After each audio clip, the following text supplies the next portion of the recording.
खुशी दुबे की रिहाई के लिए कानपुर से लखनऊ राजभवन तक निकाली जाएगी पैदल न्यायिक यात्रा। मैं ब्राह्मण हूँ।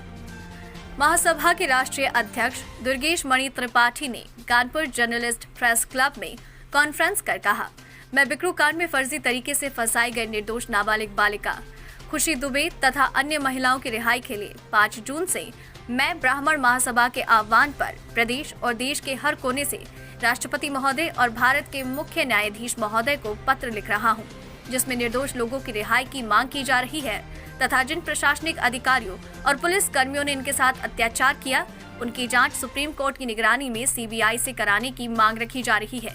ये पोस्ट कार्ड अभियान 15 जून तक चलेगा और 15 तारीख को कई जगह कैंप लगाकर पोस्ट कार्ड आम जनमानस द्वारा लिखवाकर एक साथ भेजे जाएंगे तथा 22 जून को राष्ट्रीय अध्यक्ष मैं ब्राह्मण हूँ महासभा दुर्गेश मणि त्रिपाठी तथा अन्य ब्राह्मण संगठन और उनके सदस्य कोरोना प्रोटोकॉल का पालन करते हुए कानपुर से लखनऊ राजभवन तक पैदल न्यायिक यात्रा खुशी दुबे और अन्य महिलाओं की रक्षा के लिए निकालेंगे, जिसका शुभारंभ 22 जून को 10 बजे परशुराम भगवान के मंदिर गुप्तार घाट से भगवान परशुराम को मालार्पण कर प्रारंभ होकर शुक्लागंज के रास्ते लखनऊ राजभवन तक जाएगी और राज्यपाल को ज्ञापन प्रेषित करेगी।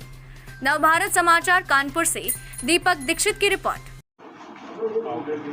क्या नाम है आपका? जी, मेरा नाम है दुर्गेश मणि त्रिपाठी और मैं ब्राह्मण महासभा का अध्यक्ष हूँ। क्या मामला है? जी, जो बिकरू कांड में निर्दोष बालिका खुशी दुबे पकड़ी गई है और जो अन्य ब्राह्मण महिलाएं जेल में बंद करी गई हैं बिकरू कांड में, उनके लिए हम लोग 22 जून को एक न्याय यात्रा राज्यपाल भवन तक पैदल मार्च कानपुर के गुप्तार घाट से निकालने, परशुराम जी का मंदिर है वहाँ पे, और उसी यात्रा के संबंध में आज ये प्रेस वार्ता आप लोग के समक्ष में प्रस्तुत हुआ हूँ। क्या कहना चाहते हैं, खुशी दुबे को क्यों नहीं आज़ादी मिल रही है? अब मुझे ऐसा लगता है कि उस बच्ची के साथ कुछ न कुछ ऐसा घटित हुआ है जो वो बता नहीं पा रही या वो दबाव में है। मैं चाहता हूँ इस पूरे मामले की जांच सुप्रीम कोर्ट स्वयं अपनी निगरानी में कराए, सीबीआई द्वारा।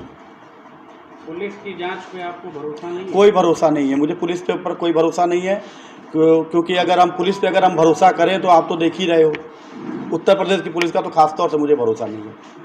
कानपुर में कमिश्नरी लागू हो चुकी है, तो जिस दौरान पर यहाँ ये घटना हुई थी उस समय एसएसपी हुआ करते थे, तो उसके बाद क्या आपने अपने तथ्यों को रखते हुए खुशी दुबे का कुछ किया? दिक्कत ये है कि अब ये मामला न्यायालय में विचाराधीन है, पुलिस ने चार्जशीट दाखिल कर दी है, तो अब इन लोगों का कोई बहुत ज़्यादा महत्व रह नहीं गया इन सब चीज़ों में।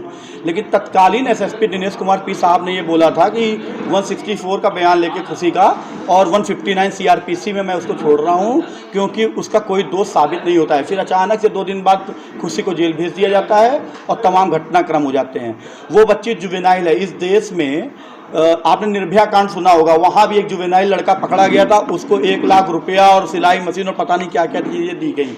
लेकिन ये दुर्भाग्य है हमारा इस देश का कि ये उत्तर प्रदेश और बिहार जैसे राज्य हैं, यहाँ जातिवादी संगठन बहुत हावी रहते हैं।